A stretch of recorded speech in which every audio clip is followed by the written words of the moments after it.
what about the debate moderator, Lester Holt? Yesterday, I talked with Bernie Goldberg about moderating a big debate. So Lester Holt, NBC News anchor, moderate the debate on Monday. I know him. I think he's a fair guy. What say you? All I know about Lester Holt is what I see on television, but I have no reason to disagree with you. And by the way, yeah, there's going to be a lot of pressure on Lester Holt and all the other moderators with so many people watching. But in terms of fairness, it really is easy to be fair at a debate. It's very easy.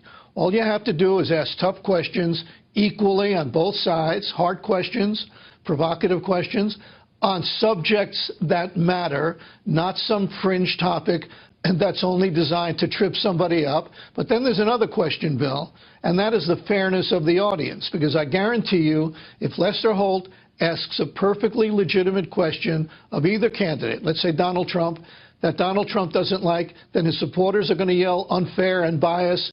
And same thing with Hillary if she gets a question she doesn't like. Sometimes bias and unfairness are real, and sometimes they're in the eye and the ear of the beholder. Okay, now, what about the moderator's responsibility to fact check? This has been a debate. That's a good question. I want to give you my opinion, and then you can answer. I believe it's my job, as far as I can, to fact check. And that's why I take these folders for every single guest out on the set. And basically, it's full of facts and what they've said in the past and this and that. Now, nobody can remember everything. Nobody can be up to speed on every topic. But I do believe that the moderator, if Hillary Clinton or Donald Trump says something that's inconsistent or untrue, they got to say that's not true, and this is why I know it. Right? My answer is precisely the same as yours, because you said as best as the moderator can. You can't know everything. But if one of the candidates says something that's blatantly false, that if you follow the news, you know it's false, I do think you have an obligation to say, Miss Clinton or Mr. Trump, that just isn't so. But you can't do it on everything, and the candidates themselves are going to have to do a lot of fact-checking. But I totally agree with you on that. Yeah, but the candidates don't care about fact-checking because if people are watching 100 million people, they throw... I mean fact-checking in this sense. Let's say Donald Trump says something that's false, and let's say Lester Holt doesn't catch it. Well, if Hillary doesn't catch it either, too bad. So it's up to the other candidate. Then it goes into perception is reality. But that's right. Yeah. But you're right. If Lester doesn't catch it, then either candidate can say, you know what, you said this on that. Now, let me give you an example of the fact-check difficulty. Trump was on earlier this week, and Trump said Lester Holt is a Democrat. Now, I didn't know whether that was true or not, but I said I didn't know that because I didn't. It turns out that Lester Holt is a Republican, at least by some reports. I haven't seen his voter registration, but I've seen the reports that say he's a Republican. I don't care what he is myself. But that's the difficulty. I could have never expected Donald Trump to say Lester Holt was a Democrat. So if you don't know, the moderator has to go, I didn't know that, or how do you know that? You know, or get it back to them. Right. Let me just make one other point about this debate thing. I don't think the answer to any particular question is going to matter as much to the audience as, let's just call it, some moment. You mentioned the Rick Lazio moment earlier in the program. Right. That mattered. That's all I remember from that debate. The only thing I remember. The only thing I remember from the Bush-Gore debate, the only thing I remember is Gore, like a doofus, wandering over to Bush and sighing, and Bush looking at him like, who are you? And I think that was a big plus. Yeah, that I remember the lock box. What are you doing over here? You know. I remember the lock box. Okay, now on Tuesday, and I want to know if you think this is fair because I'm putting you in a difficult position. I want to bring you back, and we're going to grade Lester, poor Lester, because there is a lot of pressure on him. Look what happened to Lauer. And I thought it was unfair about Lauer, by the way. You know, you got to do the best you can do, and everybody's, you know, everybody wants to know about the email thing. She's never been grilled on it, so we spent a lot of time on it. Okay, so what? Right. But I'm bringing you back to evaluate Lester, okay? I'll be here. All right. No trepidations for doing that? You're going to call it like it is? I don't like, as a rule, second-guessing people who do live TV. That's what I mean. That's my... Right. Yeah, I mean, I'm uncomfortable with that. But if he does something that's blatantly wrong, you and I will talk about that. Otherwise... We'll point it out. But what we're looking for you, you know, you're getting older, but you have some wisdom. We're looking for perspective from Goldberg. Perspective. That's what we'll get on Tuesday night. I'll do my best. Why are you here today? I want to see the next president of the United States. Oh, Trump's here? Are you guys excited for Hillary? Yes, we are excited. You're the only ones. Right. What excites you about Hillary? I am excited at the prospect of a woman being in the White House. I think that's sexist. Do you think she's falling in the polls because she was actually seen falling? No, I don't think she was seen falling. What the hell are you talking about? When people get older, health becomes an issue. You don't look like you have any health problems. You look like you're strong as an ox. I almost had him. Do you trust Hillary? Yes, I do. Yes, I do. Do you trust me? No. Do you think Hillary is a smart woman? Yes, she is, definitely. She's definitely experienced. Then why didn't she know that C stood for classified? What are you trying to say? What is Hillary Clinton's campaign slogan? I think it's deal me in. Deal me in. What does deal me in mean? If she's going to play the woman's card, deal her in. You did say you were going to lose for that. I am a man of my word. What was Hillary's greatest accomplishment as Secretary of State? Actually, that is a good question. Take your time. Yeah. Oh, honestly, I'm not as informed about her term as Secretary of State. In some parts of the universe, it's considered cool to know what's going on in the world. What did you think of the Hillary speech? Oh, it was amazing. Great. She kind of didn't really make any kind of outline with climate change or the racism, and she didn't give us that, and I was disappointed. I think that her plan to defeat ISIS is a lot better than just bomb the crap out of them. Hillary has a plan to defeat ISIS? She's going to continue what Obama's already doing and improving on his plan. So she's going to improve on doing nothing? Maybe.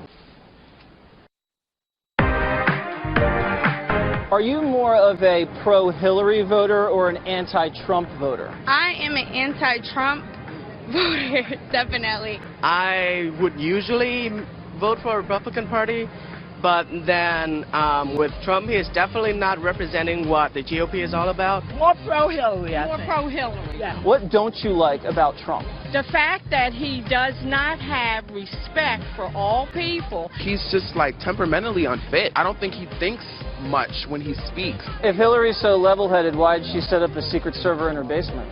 I don't know anything about that. No. She doesn't know anything about it either. Do you know who I am? No. The name is James Bond. James Bond. I'm water, and this is my world. Really? Hi, everybody. What is they sound a little partisan there? The little digs on Secretary Clinton, huh? You're accusing me of partisanship? That is rich, Bill. Yeah. It's very, very rich. Oh, come on. You don't know what I'm going to do with the ballot box. Yeah, you're going to write in Bernie Sanders, probably. I know exactly what you're going to do. Oh, now, do you have to tell everybody that? I'm Come sorry. on. Secret ballot. All right. Chris, your thoughts? Well, in a funny way, I think it revolves around Trump for both of them. She wants to disqualify him, and he wants to reassure people. It really seems to me a lot of it focuses on Trump's temperament, his credentials, his qualifications and fitness to be president. She wants to make the argument or prove the argument she's been making the entire campaign. He's unfit to be president and commander-in-chief, and he wants to reassure people that he is fit. So it's not that important in your judgment for her to tick off with specificity and articulation her proposals? That's really, in your view, not what this is about? Well, I don't think in terms of five-point plans. I do think she has a couple of things she needs to do in an affirmative sense as opposed to the negative sense of hitting Trump. She is historically unlikable, except for Trump, who may be even more disliked by, according to the polls. She certainly wants to cut into that and to show people that she is, as I guess Barack Obama said in 2008, likable enough. And in addition, I think that so much of her campaign has been spent attacking Trump. I think she's going to want to make the affirmative case for herself, not in terms of 10-point plans, but here's how here's how your life will be better under my policy. Right. So if she does that, and that's her emphasis, does that help with the cause of validating her argument that he's unfit? Well, not necessarily. It makes the case that she is fit or more fit and more likable. But I think she also, to the degree, she wants to make this, I think they both want to make it a referendum on the other person. Right. She wants to make it a referendum on Trump. He's unfit. And look, she's not going to make herself Ronald Reagan. She's not going to make herself a really popular-like candidate. To a certain degree, when your negatives are that high, you've got to make the other person's negatives even higher. So she wants to do things affirmatively to help herself, but also to disqualify Trump. And how exactly do you expect Trump to go about this debate? Well, I have a little bit of inside information, and part of it is that I don't think he's going to be as negative and slashing as some people expect, and as I suspect a lot of those 100 million viewers are hoping for. I think a lot of it is going to be spent on his side, making the affirmative case for his programs, his command, if not of all the details, the major sweep of policy, and how his life, your life would be better under his policies.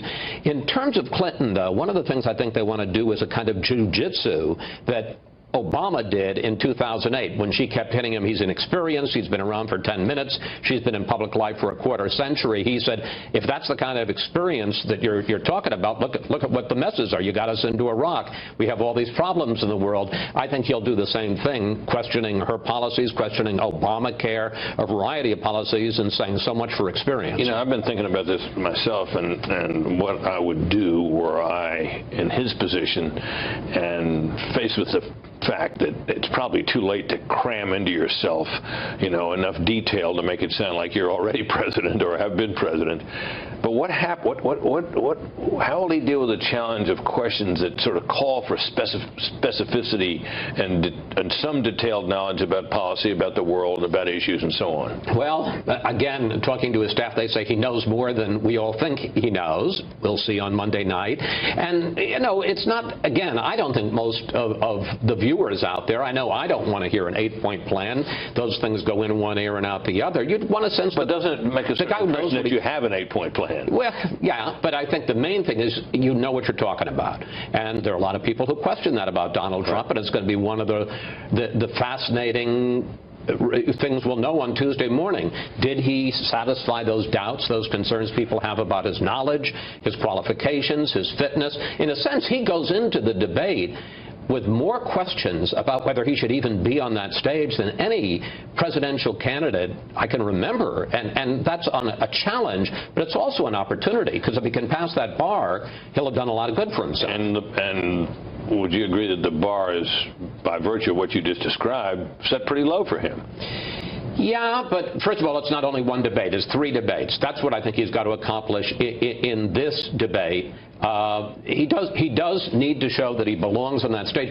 Having said that, you know, when you say the bar is low, it's 90 minutes with 2 people on that stage. We saw him in these debates with 10 people. You could kind of hide there. You could and he did oftentimes just stop talking for 15, 20 minutes at a time.